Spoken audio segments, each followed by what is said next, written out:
తెలుగు రాష్ట్రాల్లో 450కి పైగా రోబోటిక్ సర్జరీలు సక్సెస్ఫుల్ గా చేసిన ఘనత మణిపాల్ హాస్పిటల్దే. నమస్కారం.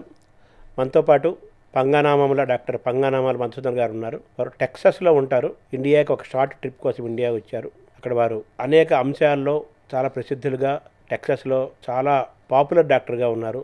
అనేక అంశాలను వారు డీల్ చేస్తారు.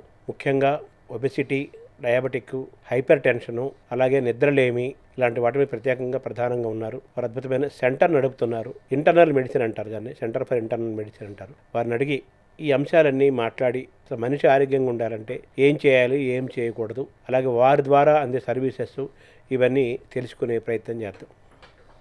నమస్కారం సార్. నమస్కారం శర్మ గారు. సార్, ఒక సంవత్సరం తర్వాత మళ్ళీ మీతో మాట్లాడే అవకాశం, తర్వాత సుమన్ టీవీ స్టాఫ్ అందరినీ కలిసి ఈ అవకాశం ఇచ్చినందుకు చాలా ధన్యవాదాలు. నమస్కారాలు. నమస్కారం. మామూలుగా డాక్టర్ అనగానే ప్రతి మనిషికి కూడా సైకలాజికల్ వీక్నెస్ అవ్వచ్చు, వాటెవర్ వాళ్ళ ఆరోగ్యం గురించి తెలుసుకోవాలి అనే ఒక ఫీలింగ్ సహజంగా ఉంటుంది. నేను ఆరోగ్యంగా ఉన్నానా లేదా అడగాలనిపిస్తుంది. అవును.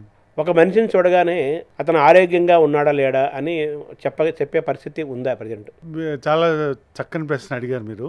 సామాన్యంగా నేనేం చేస్తానంటే అండి, ఇప్పుడు మా క్లినిక్లో వచ్చి ఇప్పుడు మీరే మా ఆఫీస్కి వచ్చారంటే ఫస్ట్ మనం వైటల్ సైన్స్ అంటాం. అంటే ఒక బ్లడ్ ప్రెషర్ చెక్ చేయడం, తర్వాత ఒక హైట్ చెక్ చేయడం, వెయిట్ చెక్ చేయడం, అలాగే బాడీ మాస్ ఇండెక్స్ అంటాం. మీ హైట్కి, వెయిట్కి బాడీ మాస్ ఇండెక్స్ ఇవన్నీ చెక్ చేసి మీతో మనం మాట్లాడినప్పుడు నాకేం ఇబ్బంది లేదండి, నేను ఊరికే చెకప్ కోసం వచ్చానన్నారంటే ఒక్కొక్క ఏజ్ ప్రకారం కొంతమందికి బిఎంఐ 27 ఆర్ అబోవ్ ఉందంటే ఓవర్ వెయిట్ కింద వస్తుంది. అలాగే 30 అండ్ అబోవ్ అంటే ఒబీస్ కింద వస్తుంది. వాళ్ళకి మనిషిని చూస్తేనే మీరు అన్నారు టెస్టులు చేయకుండా ఏమిటంటే బిఎంఐ 30 అబోవ్ ఉందంటే వీళ్ళకి ఉండే అవకాశాలు ఏమున్నాయి అని మనం ఆలోచించుకుంటే బిఎంఐ ఎక్కువ ఉందంటే మన ఒంట్లో కొవ్వు, ఫ్యాట్ ఎక్కువ ఉంది. ఫ్యాట్ ఎక్కువ ఉంటాం అంటే అది లివర్లో ఉండే అవకాశం కూడా ఎక్కువ ఉంటుంది. ఇంతకుముందు non alcoholic fatty liver disease అనేవాళ్ళం. అంటే చాలా సైలెంట్, మనం చెక్ చేసేదాకా తెలియదు అనమాట. దాన్నే ఇప్పుడు మెటబాలికలీ అసోసియేటెడ్ డిజీజ్ అని చెప్పండి కొత్తగా వేరే పేరు పెట్టారు, MASLD అంటారు ఇప్పుడు దాన్ని. ఇప్పుడు వెయిట్ ఎప్పుడైతే బిఎంఐ ఎక్కువ ఉందో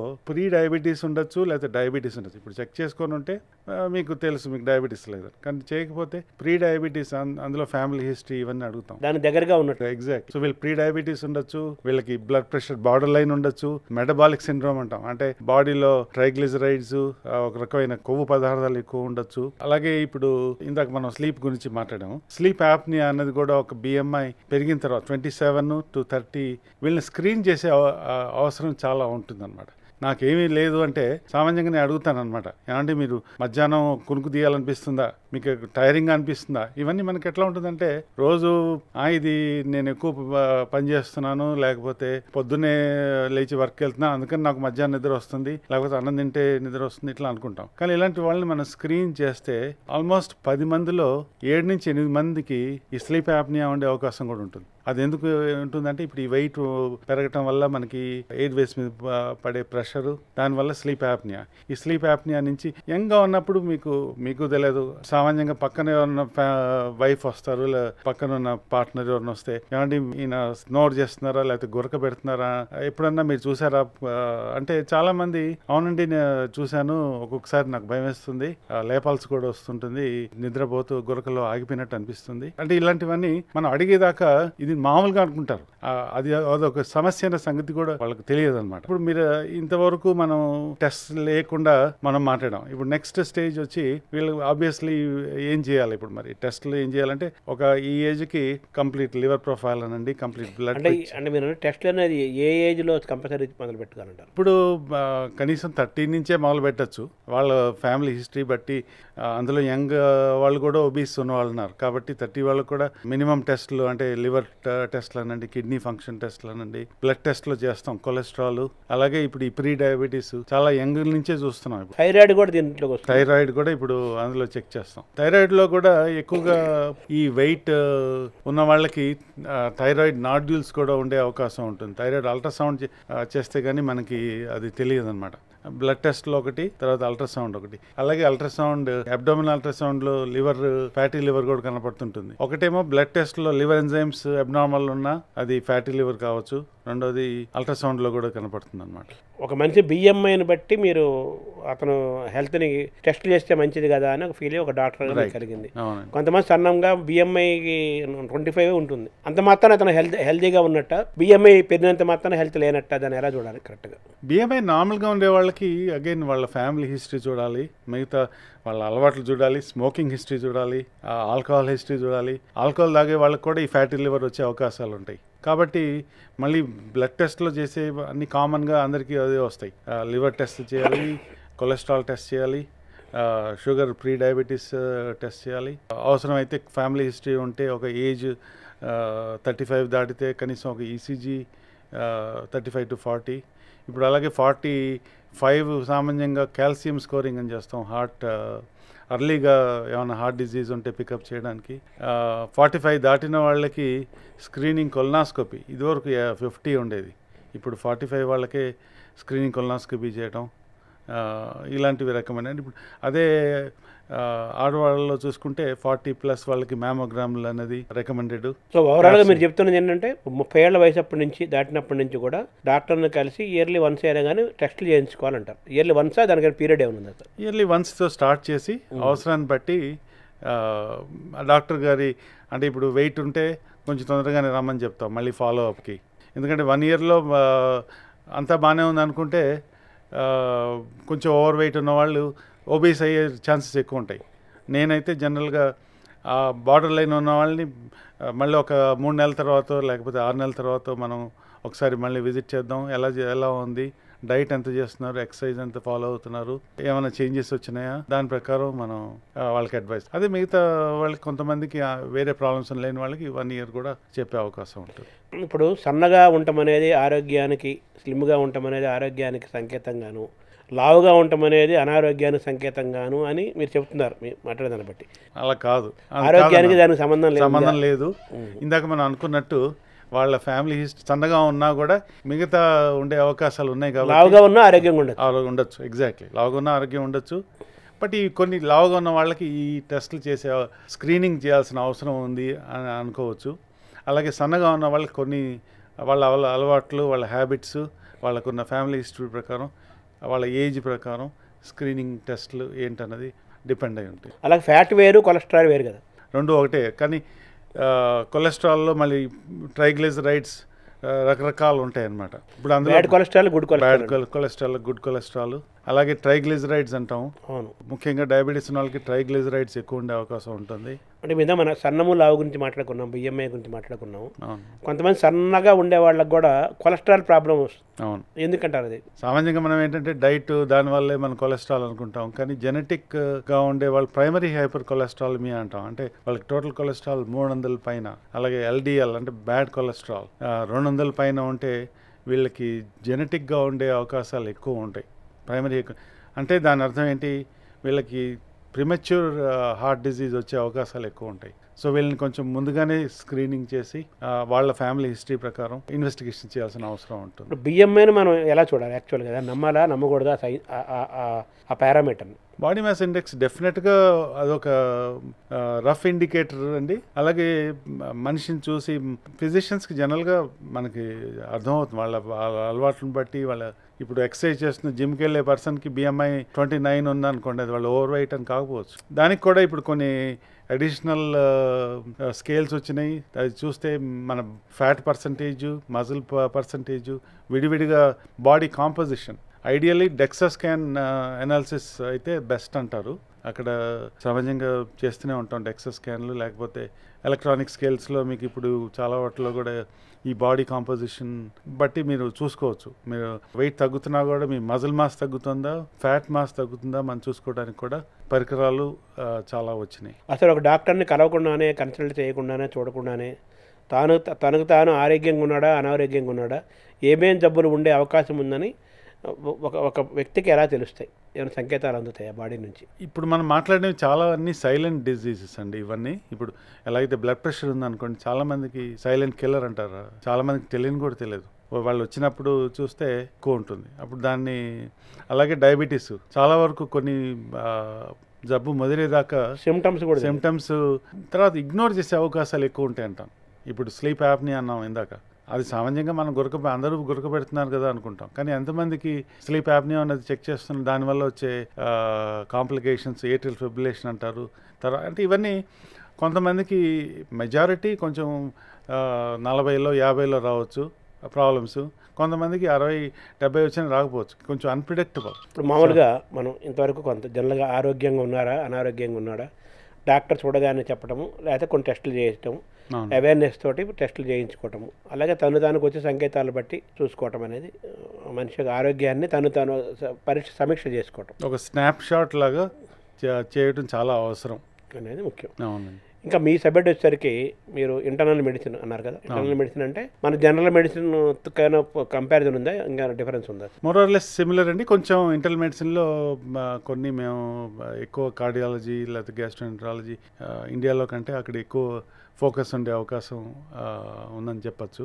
బరువుకి అనారోగ్యానికి ఆరోగ్యానికి సంబంధం ఉందంటారా? ఇంతకుముందు ఏంటంటే అనుకునేవాళ్ళం ఈ వెయిట్ అన్నది వెస్ట్రన్ డిజీజ్ అనుకునేవాళ్ళం, కానీ ఇది భారతదేశానికి కూడా మనకు పెరిగిన ఎఫ్లూయెన్స్ పెరగటం, మన ఎఫోర్డబిలిటీ పెరగటం, దానివల్ల మధ్యతరగతి వాళ్ళకి వెయిట్ పెరిగి దానివల్ల వచ్చే జబ్బులు పెరిగిన వాతావరణం ఏర్పడింది ఇప్పుడు. సో డెఫినెట్గా దీనివల్ల క్యాన్సర్ అంటే చాలామంది తెలియని విషయాలు, అంటే డయాబెటీస్ అందరికీ తెలుసు, వెయిట్ వస్తే డయాబెటీస్ వస్తుంది, బ్లడ్ ప్రెషర్ వస్తుంది, బట్ ఈ స్లీప్ యాప్ని అన్నది ఇందాక మనం మాట్లాడినప్పుడు అది వచ్చే అవకాశాలు, ఫ్యాటీ లివర్ డిజీజ్ సైలెంట్గా, అంటే ఈ ఫ్యాటీ లివర్ ఎవరికి సిరోసిస్గా డెవలప్ అవుతుందో చెప్పలేం. కిడ్నీస్ ఎఫెక్ట్ అయ్యే అవకాశం, కిడ్నీస్ అంటే క్యాన్సర్ అగైన్ ఈ ఫ్యాట్ వల్ల వచ్చే దాంట్లో cancer in general A cancer అయినా ఇన్సిడెన్స్ ఎక్కువ అండి. సో ఆ విధంగా చూస్తే కిడ్నీ డిజీజ్ డైరెక్ట్గా రాదు, ఇండైరెక్ట్గా డయాబెటీస్ వల్ల కిడ్నీ ఎఫెక్ట్ అవ్వచ్చు, బ్లడ్ ప్రెషర్ పెరిగి కిడ్నీస్ ఎఫెక్ట్ అవ్వచ్చు, వెయిట్ వల్ల వచ్చే సమస్యల్లో. రకరకాల మార్గాల్లో మనిషి స్లిమ్ అవడానికి, బరువు తగ్గించుకోవడానికి ప్రయత్నం చేస్తున్నారు. సో మీరు స్పెషలిస్ట్ కాబట్టి, వెయిట్ లాస్ స్పెషలిస్ట్గా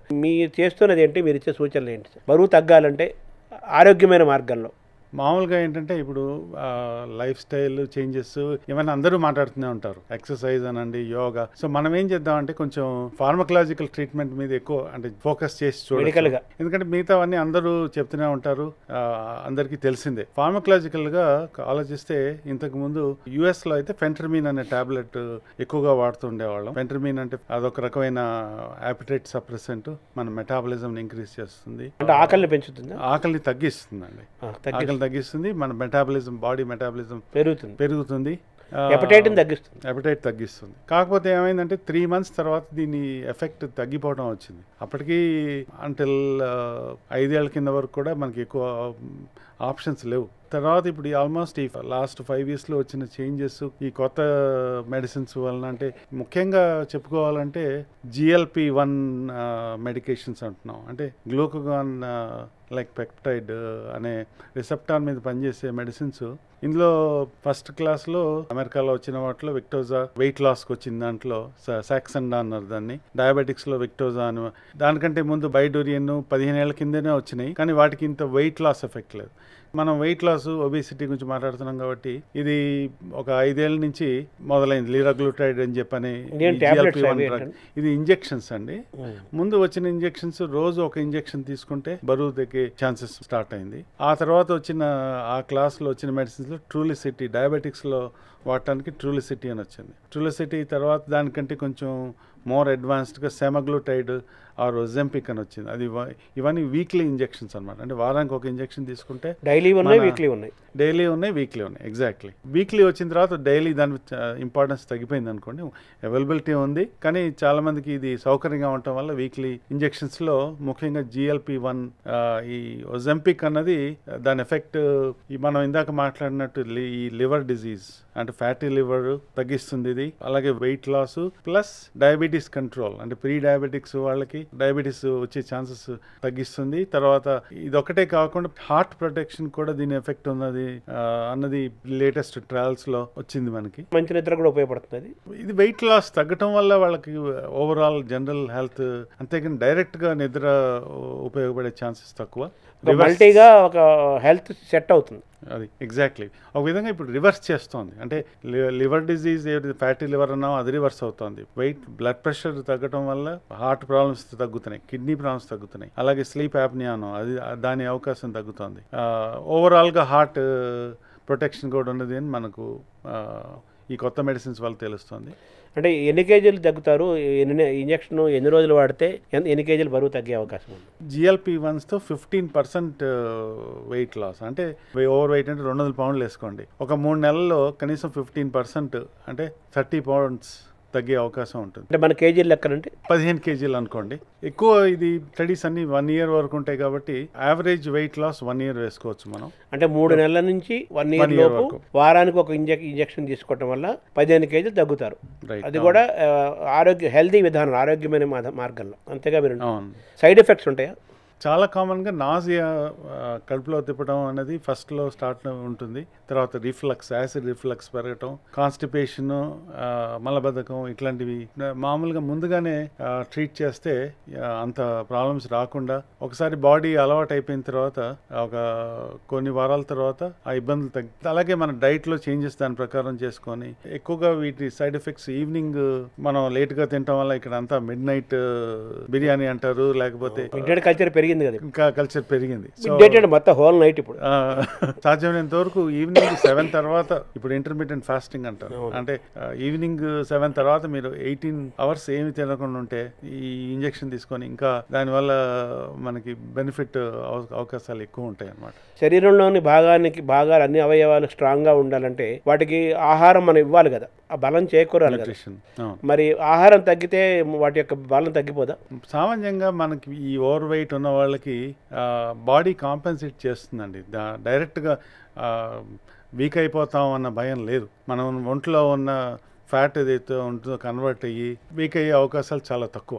కాకపోతే కొన్ని న్యూట్రియంట్స్ మానిటర్ చేసుకోవాలి, B12 లేకపోతే వైటమిన్ D అనండి, ఇలాంటివన్నీ అందుకే ముందుగా బేస్ లైన్ లాగా చెక్ చేసి కావాల్సిన వైటమిన్స్, అలాగే కొంచెం ప్రోటీన్ ఇంటేక్ ఇంక్రీజ్ చేసుకోవడం, కార్బోహైడ్రేట్ తగ్గించి, దానివల్ల ఈ మిగతా సిమ్టమ్స్ వచ్చే అవకాశాలు చాలా తక్కువ ఉంటాయి. ఇప్పుడు వీటి వల్ల ఆకలి తగ్గుతోంది. ఆకలి తగ్గటం వల్ల రకరకాల లోపల బయోలాజికల్ చేంజెస్ రావంటారా? వచ్చేవన్నీ హెల్దీ చేంజెస్ వస్తున్నాయి ఈ మెడిసిన్స్ వల్ల. దీన్ని మనం ఒక విధంగా ఏంటంటే జంప్ స్టార్ట్గా తీసుకోవాలి. చాలా మంది అడుగుతారు, ఇది తీసుకున్న తర్వాత మరి మానేస్తే మళ్ళీ వెయిట్ వస్తుందా? మనం ఇదివరకు పద్ధతిలోకి వెళ్ళిపోయి ఎక్సర్సైజ్ చేయకుండా అదే రకమైన ఫుడ్ తిని సరి అయిన నిద్ర లేక ఉంటే మళ్ళీ మన యథాస్థితికి వెళ్ళే అవకాశాలు ఉంటాయి. అలా కాకుండా ఇది మనం తీసుకుంటున్నప్పుడు మన హెల్దీ హ్యాబిట్స్ అలవాటు చేసుకొని హెల్దీ ఫుడ్స్ డైట్ తీసుకోవడం అలవాటు చేసుకుంటే, కార్బోహైడ్రేట్స్ తగ్గించి మోర్ ప్రోటీన్ అది ఇంక్లూడ్ చేసుకున్న డైట్, అలాగే ఎక్సర్సైజు, వెయిట్ లాస్లో మనకి సక్సెస్ అయ్యే అవకాశం ఎక్కువ ఉంటుంది. తర్వాత మానేసినా కూడా వెయిట్ వచ్చే అవకాశాలు తక్కువ. యాక్చువల్గా జీవితాంతం వాడాలా ఇంజక్షన్? ఒక పీరియడ్ అయితే ఆపేయచ్చా? ఎప్పుడు ఆపేయచ్చు? ఒక 1 year తర్వాత గ్రాడ్యువల్గా దీన్ని మనం ఎవర్ కంఫర్ట్ జోన్ దాని ప్రకారం మానేసేయచ్చు. మళ్ళీ ఏదైనా ఆఫ్ అండ్ ఆన్ అంటే ఒకవేళ మనందరికీ క్రేవింగ్స్, టెంప్టేషన్స్ ఉంటాయి. సో అలా మళ్ళీ కొంచెం వెయిట్ ఎక్కువ కనిపిస్తుంది. దీనికి ఇక్కడ కావాల్సింది ఏంటంటే close and monitoring కావాలంటాను.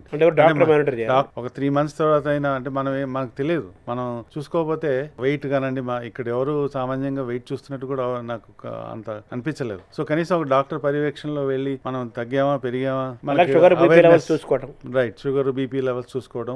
Haemoglobin place లేదు అక్కడ, బ్లడ్ లో ప్లేట్లెట్స్ అదంతా నార్మల్ ఉంటే మనకి దీనికి సంబంధం లేదండి. 1 year ఇంజక్షన్ వారానికి ఒకసారి చొప్పున 1 year పాటు వాడితే మిగతా ఏం పాటించకపోయినా కేవలం ఇంజక్షన్ వాడినా ఫలితం ఉంటుందా? కేవలం ఇంజక్షన్ వాడినా ఫలితం ఉంటుంది, కొంచెం తక్కువ ఉండొచ్చు.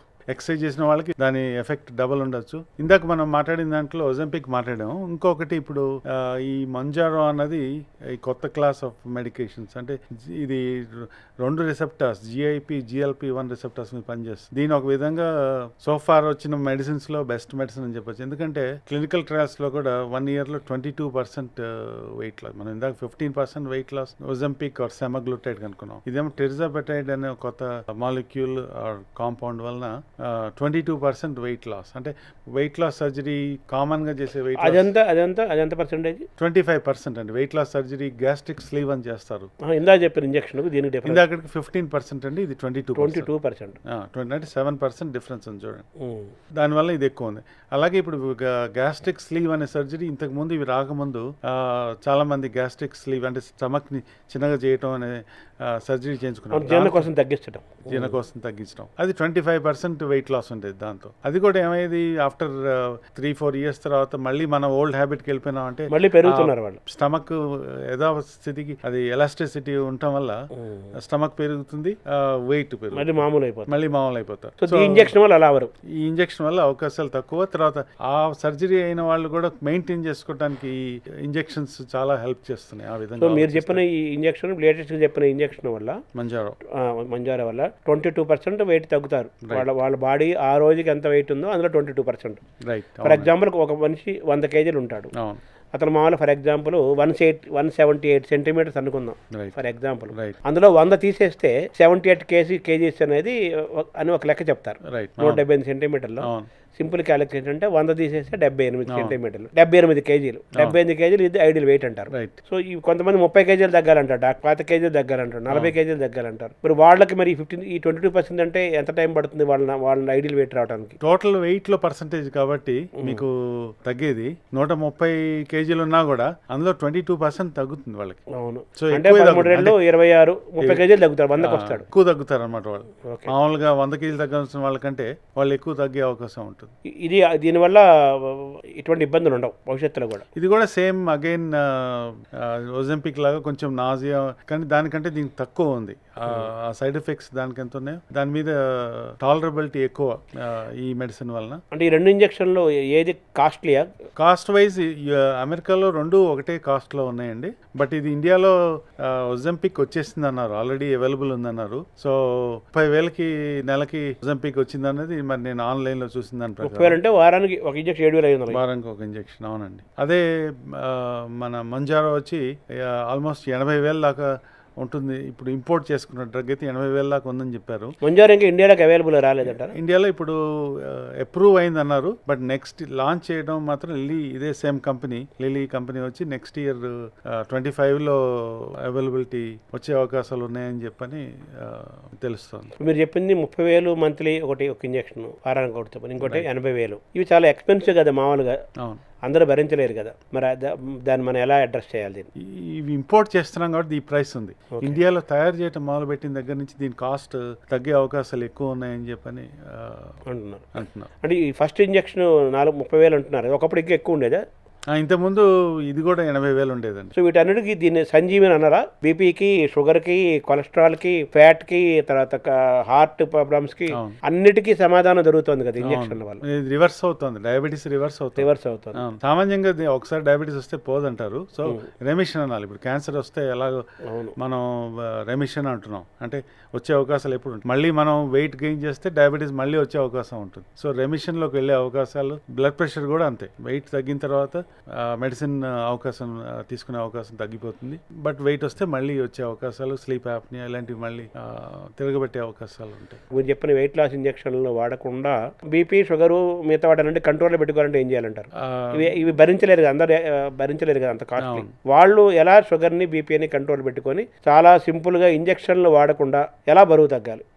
దానికి డైట్, ఎక్సర్సైజ్, దాన్ని మించింది లేదు. అగైన్ లో కార్బోహైడ్రేట్, మోర్ ప్రోటీన్ డైట్, అది ఇన్కార్పొరేట్ చేసుకొని ఎక్సర్సైజ్ తో డయాబెటీస్ రివర్స్ చేసి వెయిట్ తగ్గించుకొని, ఇందాక మనం మాట్లాడడం ఇంటర్మీడియట్ ఫాస్టింగ్ అన్నాం. 18 hours ఫాస్టింగ్ ఉండి, అంటే 6 hours విండో ఉంటుంది అనమాట. అంటే ఈవినింగ్, మార్నింగ్ 6 hours ఆ టైంలో తినొచ్చు. మిగతా 18 hours మాత్రం మంచినీళ్ళు, ఎక్కువలో ఎక్కువ ఏదైనా లిక్విడ్ డైట్ తీసుకుంటే తీసుకోవచ్చు. బట్ అదర్వైజ్ దానివల్ల సక్సెస్ ఉండే అవకాశాలు. దానివల్ల ఎంత పర్సెంటేజ్ తగ్గుతారు న్యాచురల్గా? ఆహార నియమాలు పాటిస్తూ, యోగా, వ్యాయామం, వాకింగ్ చేసుకుంటూ ఇటువంటి పద్ధతుల్లో ఇయర్లీ ఎంత పర్సెంటేజ్ తగ్గుతారు సహజంగా?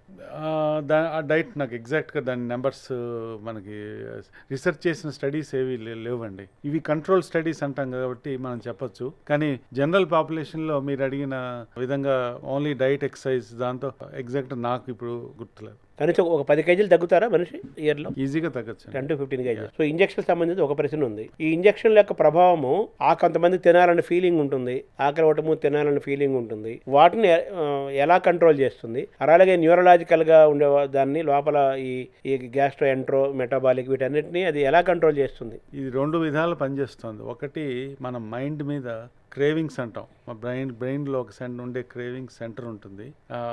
అంటే రివార్డ్ సెంటర్, అంటే ఇది తిన్న తర్వాత మనకి హ్యాపీగా అనిపిస్తుంది. ఫీల్ గుడ్ ఒక స్వీట్ అనండి, లేకపోతే మామూలుగా మన ఏదైనా మిరపకాయ బజ్జీ ఏదైనా సరే ఆ తిన్న తర్వాత మనకి తృప్తి వస్తుంది సరే. ఆ సెంటర్ మీద ఇది యాక్ట్ చేయడం వల్ల తినకుండానే ఆ ఫీలింగ్ తీసుకొస్తుంది మనకి. అంటే మనకు తినాలని ఫస్ట్ ఆ క్రేవింగ్ తీసేస్తాం. త్వరలో ఇది ఆల్కహాల్ డీ అడిక్షన్ కూడా అప్రూవల్ వచ్చే అవకాశాలు. అంటే 2 రకాల ఇంజక్షన్లా ఒక ఇంజక్షన్? రెండు ఇంజక్షన్లు కూడా దానికి కూడా పనికొచ్చే అవకాశాలు. అంటే డ్రగ్స్ అనండి ఇవన్నీ, ఎందుకంటే ఇవన్నీ మన అల్టిమేట్లీ మైండ్ రివార్డ్ సెంటర్ దాని మీదే పనిచేస్తాయి అనమాట. దీని సైకలాజికల్, న్యూరలాజికల్, బయోలాజికల్ అనాలి, ఎలా దీన్ని ఎలా అనాలి యాక్చువల్ వర్డింగ్? ఇది మోర్ సైకలాజికల్ అండ్ న్యూరలాజికల్ అనొచ్చు అండి. ఓకే, రెండు. అండ్ రెండో మెకానిజం యాక్షన్ వచ్చి స్టమక్లో ఇది మెయిన్ జిఐ మొటిలిటీని ఎఫెక్ట్ చేస్తుంది. అంటే స్టమక్ స్లో చేస్తుంది, అంటే ఎంప్టీయింగ్ అంటాం. మనం తిన్న పదార్థం వెళ్ళిన తర్వాత స్టమక్లో నుంచి ఇంటెస్టైన్లోకి వెళ్ళటం ఒక టైం ఉంటుంది. దాన్ని స్లో చేయటం వల్ల మనకి త్వరగా ఇది ఫుల్ అనిపిస్తుంది. అంటే మామూలుగా మీరు ఎక్కువ తినే దాంట్లో సగమే తింటారు, లేకపోతే కొంతమంది పావు వంతు వరకే తినొచ్చు. తగ్గిపోతుంది ఆ తినే క్వాంటిటీ తగ్గిపోతుంది. తర్వాత ఫుల్నెస్ చేయగానే మీకు సాటిస్ఫాక్షన్ కూడా అర్లీగా వచ్చేస్తుంది. బాగుంది. అయితే బోన్ స్ట్రెంగ్త్ పెంచుకోవాలి కదా, మరి ఎలా పెరుగుతుంది ఈ నియమాల? బోన్ స్ట్రెంగ్త్ మెయింటైన్ అవుతుంది? బోన్కి దీనివల్ల ఏం ఎఫెక్ట్ కాదండి. మా బోన్ ఫ్యాట్ మాత్రమే. అవును, చాలా మందికి ఏంటంటే ఇది మజిల్ కూడా మనం లూజ్ అయ్యే ఛాన్స్ ఉంటుంది, మనం వీక్ భయం ఉంటుంది. అవును, భయం ఉంటుంది. ఇంతవరకు మనం చూసిన ట్రయల్స్ అనండి, ఎక్స్పీరియన్స్ అనండి, మజిల్ని బోన్ని ఎఫెక్ట్ అయినట్టు ఎక్కడ ఎవిడెన్స్ లేదు. ఇప్పుడు మామూలుగా ఈ మజిల్ పవర్ పెరగటం కోసం మాంసకృతులు తీసుకోవాలంటారు. ఇప్పుడు ఈ ఇంజక్షన్ ద్వారా మాంసకృతులు ఎలా మెయింటైన్ అవుతాయి? అది మామూలు మనం కొంతమంది ప్రోటీన్ షేక్స్ తీసుకోవచ్చు అండి, ఎక్స్ట్రా ప్రోటీన్ సప్లిమెంట్స్, లేదా మన రెగ్యులర్ డైట్లోనే న్యూట్రిషన్ వాళ్ళతో మాట్లాడి దానికి ఈక్వలెంట్ మాంసకృతులు ఎలా తీసుకోవాలో వాళ్ళ పర్యవేక్షణలో చేస్తే దీన్ని బెనిఫిట్స్ ఎక్కువ ఉంటాయి. కొంతమందికి నిద్ర రాదు, కొంతమందికి ఏమో నిద్ర మధ్యలో లేచి కూర్చుంటారు, కొంతమంది అసలు నిద్రే పట్టదు, కొంతమంది నిద్ర తగ్గిపోతుంటుంది, కొంచెం బాగా నిద్రపోయి లేవటం ఉంటుంది. ఇలా ఒక డిజార్డర్ ఉంటుంది. సో దీనికి వైద్యం ఉందా? వాళ్ళు హ్యాపీగా కంఫర్టబుల్గా నిద్ర వచ్చి నిద్రపోయే అవకాశాలు ఉన్నాయా? ఒక్కొక్క ఏజ్ బట్టి దాన్ని ట్రీట్ చేయాల్సిన అవసరం ఉన్నదని నా అభిప్రాయం. ముఖ్యంగా ఎందుకంటే ఈ నిద్ర సమస్యలు అన్నది ఒక విధంగా చూసుకుంటే యంగ్ వాళ్ళలో ఒక రీజన్ వల్ల వస్తుంది. అంటే ముఖ్యంగా స్టూడెంట్స్ ఉన్నారనుకోండి, వాళ్ళకి వచ్చేది డిలేడ్ స్లీప్ ఫేజ్ డిజార్డర్ అంటాం. అంటే ఏంటి, వీళ్ళకి పరీక్షల వల్ల నైట్ లేట్గా చదవటం అలవాటు. దానివల్ల బాడీ క్లాక్ డయర్నల్ సిస్టమ్ ఏదైతే ఉంటుందో అది మూవ్ అయిపోయి రోజు మీరు 2 వరకు చదువుతున్నారు లేదా 4 వరకు చదువుతున్నారు అనుకోండి, మీ క్లాక్ అక్కడికి షిఫ్ట్ అయిపోతుంది. సో డిలేడ్ స్లీప్ ఫేస్ అంటాం అనమాట.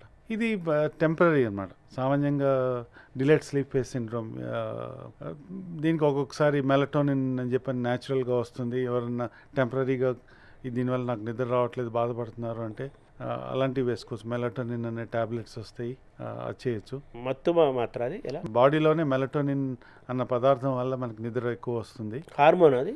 ఇదొక కాంపౌండ్, మెలటోనిన్ అనే కాంపౌండ్, కెమికల్ అనుకోండి, బాడీలో హార్మోన్ కాదు అది. Okay, chemical compound, melatonin transmitter అనండి. మామూలుగా బాడీలో దాన్ని మనం ఎక్స్ట్రాగా టాబ్లెట్స్గా తీసుకుంటే న్యాచురల్గా కూడా స్లీప్ సైకిల్ మళ్ళీ మూవ్. ఇదే ఎల్డర్లీ పీపుల్లో చూసుకుంటే అడ్వాన్స్ స్లీప్ ఫేస్ అంటారు. అంటే వాళ్ళు త్వరగా పడుకుంటారు, అంటే 7-8 పడుకుంటారు, అర్లీ టు బెడ్. బట్ వాళ్ళకి మెలకువ కూడా 2 వచ్చేస్తుంది, అర్లీ టు రైజ్. సో అది కూడా ప్రాబ్లమే. సో అలాంటి వాళ్ళకి డిలేడ్ ఇది అడ్వాన్స్డ్ స్లీప్ ఫేస్ అంటాం. యంగ్ వాళ్ళేమో డిలేడ్ స్లీప్ ఫేస్ అంటాం. సో వీళ్ళకి కొంచెం డిఫరెంట్ ప్రాబ్లమ్స్ ఉంటాయి. ఎల్డర్లీ వాళ్ళలో ఉండే ప్రాబ్లమ్స్ డిప్రెషన్ ఉండొచ్చు, ఒక్కొక్కసారి ఒంటరితనం. ఎగ్జాక్ట్లీ. పిల్లలు ఇక్కడ లేకపోవడం, అంటే ఇప్పుడు విదేశాల్లో ఉంటాం. మామూలుగా ఏంటంటే ఇప్పుడు ఒకసారి కొన్ని నిద్ర మాత్రలు ఉన్నాయి, యాంబియన్ అనండి, లేకపోతే జోల్పిడెమ్ అంటాం దాని కాంపౌండ్, రకరకాల ఉన్నాయి. ఎల్డర్లీలో సామాన్యంగా నేను ఈ యాంటీ డిప్రెసెంట్ ట్రెజోడాన్ అని అట్లాంటి మెడికేషన్స్ అయితే సైడ్ ఎఫెక్ట్స్ తక్కువ ఉంటాయి. అలాగే వాళ్ళ ఈ లోన్లీనెస్ దాన్ని ట్రీట్ చేయొచ్చు, అలాగే నిద్రని ట్రీట్ చేసే అవకాశాలు ఎక్కువ ఉంటాయి. తర్వాత మనం ఇంకొంచెం నెక్స్ట్ స్టేజ్ మోర్ 30-40లో వాళ్ళకి వర్క్ ప్రెషర్లు ఎక్కువ, ఒక్కొక్కసారి షిఫ్ట్ ఫేజ్ డిజార్డర్ అంటాం. మన చాలా మంది అగైన్ నైట్ ఒక్కోసారి ఒక్కో షిఫ్ట్ లో కొన్ని చేస్తుంటారు, కొన్ని రోజులు ఒక షిఫ్ట్, కొన్ని రోజులు ఒక షిఫ్ట్. ఎగ్జాక్ట్లీ, దాన్ని షిఫ్ట్ వర్క్ డిజార్డర్ అంటాం. సో వాళ్ళకి వచ్చే ఇబ్బందులు అలా ఉంటాయి. వాళ్ళకు కూడా సామాన్యంగా ఒక్కొక్కసారి ఈ మెలటోనిన్ అనే న్యాచురల్ దాన్ని తీసుకొని, లేకపోతే చాలా మంది ఈ యోగా అనండి, లేకపోతే రకాల ధ్యానం, మెడిటేషన్ ఉంది, ధ్యానం, ఇప్పుడు రకరకాల టీస్ అనండి, అలాంటివి తీసుకొని అడ్జస్ట్ చేసుకోవడం చాలా మంది నేర్చుకుంటున్నారు. అలాంటివి పనిచేస్తాయి. మరి నిద్ర లేకపోవడం అనేది శారీరకమా మానసికమా, దాని ఎలా చూడాలి? రెండు కలిసి ఉంటాయా? మోర్ మానసికమే ఎక్కువ అండి. ఫ్యామిలీ సిచ్యువేషన్స్, ఫైనాన్షియల్ స్ట్రెస్ ఉండొచ్చు, లేకపోతే జాబ్ స్ట్రెస్ అనండి. ఒక్కొక్క స్టేజ్లో ఒక్కొక్క ప్రాబ్లమ్స్. విద్యార్థి స్టేజ్లోనేమో పరీక్షల వల్ల ఉండే స్ట్రెస్ ఉండొచ్చు. ఒకటి మర్చిపోకూడదు ఏంటంటే టీవీ. అసలైంది టీవీ. మొబైల్ వచ్చింది, మొబైల్ టీవీ రెండు ఉన్నాయి. బెడ్రూమ్లో టీవీ, అసలు బెడ్రూమ్లో టీవీ ఉండకూడదు అంటారు సామాన్యంగా ఈ ప్రాబ్లమ్స్ ఉన్న. దాన్ని మొబైల్ డామినేట్ చేసేస్తుంది. అవును, మొబైల్ బ్లూ లైట్ ఏదైతే వస్తుందో మనకేం తోచకపోతే ఏం చేస్తాం, ఫోన్ తీసి, అంటే బ్రెయిన్ స్టిమ్యులేట్ చేస్తుంది. కొంతమంది ఏం చేస్తారంటే సరే బుక్స్ రీడ్ చేయొచ్చేమో అనుకుంటారు, కానీ సామాన్యంగా బెడ్లో ఉన్నప్పుడు ఈ స్లీప్ హైజీన్ అంటారండి ఇక్కడే. Developing proper sleep hygiene. పుస్తకాలు చదువుతున్నారు అనుకోండి, రోజు నిద్రపడట్లేదని, బాడీ ఉన్న మైండ్ ఆ రెండు దానికి అలా అలవాటు పడిపోతుంది. అంటే బెడ్లో కూడా మీరు చదువుతున్నారు కాబట్టి మైండ్ యాక్టివ్గా ఉంటుంది. నిద్రపోవడానికి బెస్ట్ పాలసీ ఏంటంటే బుక్ రీడింగ్ అంటారు, అది కరెక్టేనా? బుక్ రీడింగ్ అసలు కాదండి సొల్యూషన్స్. ఇన్సామ్నియా అనండి, లేకపోతే నిద్ర ప్రాబ్లమ్స్ ఉన్న వాళ్ళందరూ బెడ్రూమ్ని పడుకోవడానికి మాత్రమే వాడాలి. అంటే ఒకసారి పడుకున్న తర్వాత కళ్ళు మూసుకునేట్టు ఉండాలి అంతే. ఫోను ఇవన్నీ పక్కన. చీకటి ఉండాలా, బెడ్ లైట్ ఉండాలా? చీకటి ఉండటం వల్లే ఎక్కువ ఛాన్సెస్ పడుకోవడానికి. కంప్లీట్ చీకటి ఉంటేనే జనరల్గా ఎక్కువ ఈ ప్రాబ్లమ్స్ రాకుండా ఉండడానికి అవకాశం ఉంటుంది. అంటే నిద్రకి వెయిట్కి ఏమైనా సంబంధం ఉంటుందా? స్లీప్ యాప్నియా అంటాం. ఈ స్లీప్ యాప్నియా వల్ల కూడా వాళ్ళకి ఫ్రాగ్మెంటెడ్ స్లీప్ ఉంటుంది. అంటే తెలియకుండా గురక పెడుతూ ఆక్సిజన్ పడిపోతుంది బాడీలో. బట్ ఈవెన్ మన బాడీ మెకానిజం ఎట్లా ఉంటుందంటే ఆటోమేటిక్గా లేపుతుంది. ఈ ఆక్సిజన్ పడిపోతుంది, నువ్వు బ్రీత్ తీసుకోవట్లేదు అని లేపితే వాళ్ళు లేచి ఇలా మల్టిపుల్ టైమ్స్ అవుతుంటుంది నైట్లో. వీళ్ళకి నెక్స్ట్ డే ఫీలింగ్ టైర్డ్, తర్వాత స్లీపీనెస్ ఉండే అవకాశాలు ఇవన్నీ పెరుగుతాయి అన్నమాట. సో ఇవన్నీ వెయిట్ వల్ల వచ్చే స్లీప్ యాప్ని అంటుంది దీని అనమాట. రోజుకి ఎన్ని గంటలు నిద్రపోవాలి ఒక మనిషి? ఫిక్స్డ్గా ఈచ్ ఇండివిజువల్కి డిఫరెంట్ ఉండొచ్చు అండి. బట్ యావరేజ్ చేసుకుంటే మనం 6 to 8 hours is the healthy sleep time అని చెప్పొచ్చు. అందులో సౌండ్ స్లీప్ అంటారు కదా, సౌండ్ స్లీప్ యొక్క టైం ఎంత ఉంటుంది యాక్చువల్ డ్యూరేషన్? సామాన్యంగా మనం పడుకున్న లోకం తెలియకుండా ఒక చచ్చిపోయిన లాగా అయిపోతాడు కదా, రైట్. దాని వాటి డ్యూరేషన్ అట్లీస్ట్ 50% మామూలుగా స్లీప్ టెస్ట్ చేస్తే రెమ్ స్లీప్ అంటాం, నాన్ రెమ్ స్లీప్ అంటాం, డిఫరెంట్ స్టేజెస్ ఉంటాయి అనమాట. ఇవన్నీ ఎవ్రీ 1.5 hours ఈ సైకిల్స్ మారుతుంటాయి స్లీప్లో. నార్కోలెప్సీ అంటాం. నార్కోలెప్సీ అంటే వాళ్ళు డైరెక్ట్గా ఇలా పడుకోగానే రెమ్ స్లీప్ అంటే డీప్ స్లీప్ లోకి వెళ్ళిపోతారు, అంటే ఇమీడియట్ గా. సో అలాంటి వాళ్ళకి వేరే విధంగా ట్రీట్ చేయడం. నార్కోలెప్సీ అనేది ఇంకో డిజార్డర్. నాకు మంచం ఎక్కిన 2 నిమిషాలు నిద్రలోకి వెళ్ళిపోతారని గొప్పగా చెప్పుకుంటారు. అబ్బా మీరు చాలా అదృష్టవంతులు అండి అంటుంటారు. మీరేమో డిజార్డర్ గా చెబుతున్నారు. ఇది అందరికీ కాదండి. డే టైం ఈ ప్రాబ్లం ఉండి డే టైంలో కూడా ఇప్పుడు మీరు డ్రైవ్ చేస్తూ నిద్రపోయే వాళ్ళు ఉంటారు, లేకపోతే బుక్స్ చదువుతూ నిద్రపోతారు, సినిమా పెట్టుకోగానే నిద్రపోయే వాళ్ళు ఉంటారు. అంటే అది స్లీప్ యాప్నియా వల్ల కావచ్చు, లేకపోతే నార్కోలెప్సీ ఉండొచ్చు, లేకపోతే ఇడియోపతిక్ రకరకాల స్లీప్ డిజార్డర్స్ ఉన్నాయి. దానికి సరైన టెస్ట్ చేసి ఇవాల్యుయేట్ చేసి ట్రీట్ చేయాలి. తర్వాత ఈ మామూలుగా పవర్ న్యాప్కి పంటారు. ఆ పవర్ న్యాప్ని ఎలా చూడాలి? అది పవర్ న్యాప్ డెఫినెట్గా చాలా మందికి, ముఖ్యంగా ఈ ఎక్కువ టైం వర్క్ చేస్తున్న వాళ్ళకి even 10 minutes will make a big difference to get rejuvenated. అది మంచి, ఇది సజెస్టబుల్. డెఫినెట్లీ ఉన్న కరెంట్ ఎవిడెన్స్ ప్రకారం power nap even 10 minutes 10 to 15 minutes power nap వాళ్ళకి బ్రెయిన్ మళ్ళీ కొంచెం రెస్ట్ ఇచ్చి రీయాక్టివేట్ చేసుకునే టైం ఇచ్చి ఫోకస్ పెంచే అవకాశాలు చాలా ఉంటాయి పవర్ న్యాప్ తీసుకుంటే. పవర్ న్యాప్ పోస్టర్ ఏమన్నా కూర్చొని కూడా పవర్ న్యాప్ పనుకోనే దానికి పోస్టర్ కూర్చొని కూడా తీసుకోవచ్చండి పవర్ న్యాప్. సరే, తర్వాత ఇప్పుడు మనకి రెస్ట్ టు ది బాడీ, శరీరానికి ఎలా, అవయవాలకి ఎలా రెస్ట్ ఇవ్వాలో బ్రెయిన్కి కూడా రెస్ట్ ఇవ్వాలి కదా. బ్రెయిన్ హెమరేజెస్, బ్రెయిన్ స్ట్రోక్స్ పెరుగుతున్నాయి ఇప్పుడు. హార్ట్ స్ట్రోక్స్కి మించి పెరుగుతున్నాయి, అలా క్యాన్సర్ ఎలాగైతే పెరుగుతుందో. సో ఈ బ్రెయిన్కి రెస్ట్ ఇవ్వకపోతే అది మళ్ళీ బ్రెయిన్కి ఎఫెక్ట్ అయ్యే అవకాశం ఉంది కదా. సో నిద్ర కూడా బ్రెయిన్కి రెస్ట్గా భావించాలి, దాన్ని ఎలా చూడాలి? డెఫినెట్లీ అండి. అదొక రకమైన మనం యాక్టివ్గా ఉన్నప్పుడు ఉండే కెమికల్స్ న్యూరో ట్రాన్స్మిటర్స్ డిఫరెంట్, పడుకున్నప్పుడు న్యూరో ట్రాన్స్మిటర్స్ డిఫరెంట్గా ఉంటాయి. రెస్టింగ్ దానివల్ల మైండ్ రీజనరేట్ అయ్యే ఛాన్సెస్ చాలా ఉంటాయి. అంటే ఇప్పుడు లంచ్ తర్వాత కొంతమంది నిద్రపోతారు, దాన్ని ఎంతసేపు అనుకోవాలి యాక్చువల్గా? ఇది పవర్ న్యాప్ లాగా చూడాలా, ఎక్కువసేపు అనుకోవచ్చా? 10 minutes is what most of the time recommended. ఎక్కువసేపు పడుకునే వాళ్ళకి మళ్ళీ నైట్ నిద్ర కరువయ్యే ప్రమాదం ఉంది. So day sleep is suggestible but limited, 10 to 15 minutes. Right. అవును.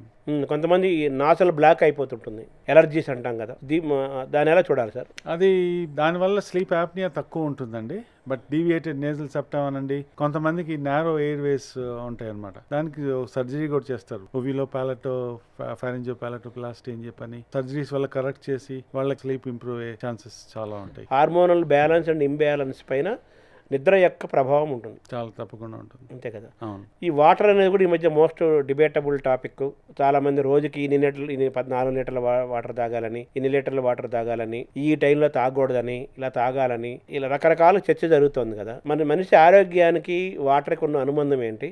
వాటర్ రోజుకి ఎన్ని లీటర్లు తాగాలి, ఎప్పుడు తాగాలి, దానికి ఏమైనా సైన్స్ ఉందా? మీరు మెడికల్గా ఏం చెప్తారు? చాలా మంది రకరకాలుగా చెప్తుంటారు. కొంతమంది 15 లీటర్లు తాగాలంటారు, కొంతమంది అంటే 10 కప్పులు లేకపోతే 10 లీటర్లు సరిపోతుంది, లేకపోతే డిఫరెంట్ ఎక్స్పీరియన్స్ ప్రకారం వాళ్ళు చెప్తున్నారు.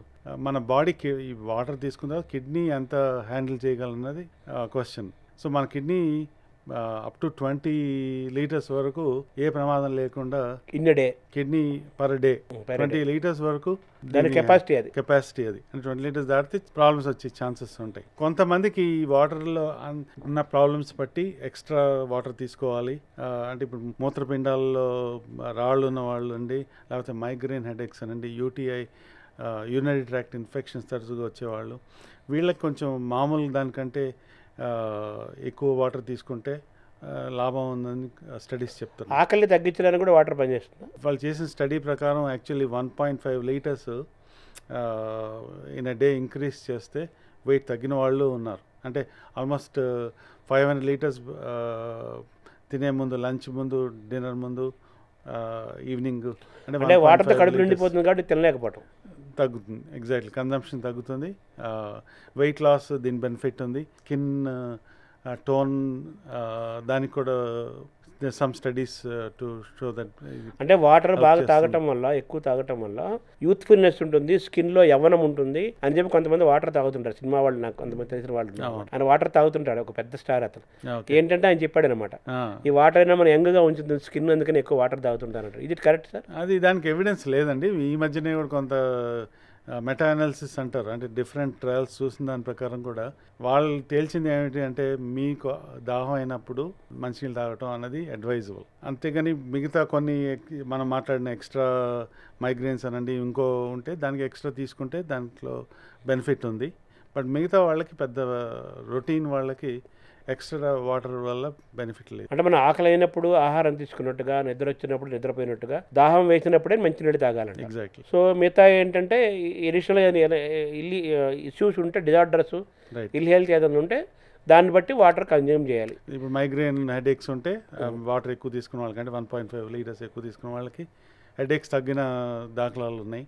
అలాగే వెయిట్ లాస్, కొంతమందికి వెయిట్ లాస్ ఎవిడెన్స్ ఉంది. వెయిట్ లాస్ అంటే ఫుడ్ ఇంటేక్ తగ్గటం వల్ల తగ్గుతుంటారు. ఎగ్జాక్ట్లీ, ఇండైరెక్ట్ ఎఫెక్ట్ అది. సో ఓవరాల్గా వాటర్ యొక్క పాత్రని మనం చూడాలంటే, వాటర్ తీసుకోవటం వల్ల స్కిన్ బాగుంటుంది, అలాగే నిద్ర బాగుపడుతుంది, నిద్ర అంటే మైగ్రేన్ నొప్పులు తగ్గుతాయి, రైట్, యూరిన్ ఇన్ఫెక్షన్స్ తగ్గుతుంది. ఆ మనిషి యొక్క కండిషన్స్, వాళ్ళ పరిస్థితులు బట్టి ఎంత తీసుకోవాలి, ఎప్పుడు తీసుకోవాలి అనేది ఉంటుంది. అది తెలుసుకొని మాత్రమే మనం వాటర్ తీసుకోవాలి, కానీ ఎన్ని లీటర్లు తీసుకోవాలనేది అందరికీ కామన్గా ఒకటి కాదు. డాక్టర్తో మాట్లాడుకొని, ఇప్పుడు కంజెస్టివ్ హార్ట్ ఫెయిల్యూర్ ఉంటుంది అంటాం, వాళ్ళకి ఇన్ఫ్యాక్ట్ వాటర్ రిస్ట్రిక్షన్ చెప్తారు. అంటే 1.5, కొంతమంది 1.2, 1.5 లీటర్స్ మధ్యలో, అంతకంటే ఎక్కువ తీసుకోదు. అలాగే ఇప్పుడు కిడ్నీ ప్రాబ్లమ్స్ ఉన్న వాళ్ళకి, సో వాళ్ళ డాక్టర్లు చెప్పిన దాని ప్రకారం తీసుకోవడం అవసరం. సో వాటర్ కూడా మన బాడీ సంకేతం బట్టి తీసుకోవాలి. ఇంకేదైనా ఉంటే యాజ్ పర్ డాక్టర్స్ అడ్వైజ్ ప్రకారం వాటర్ కన్జంప్షన్ మనం చేయాలి. Thank you sir. నమస్కారం అండి, ఈ అవకాశం ఇచ్చినందుకు.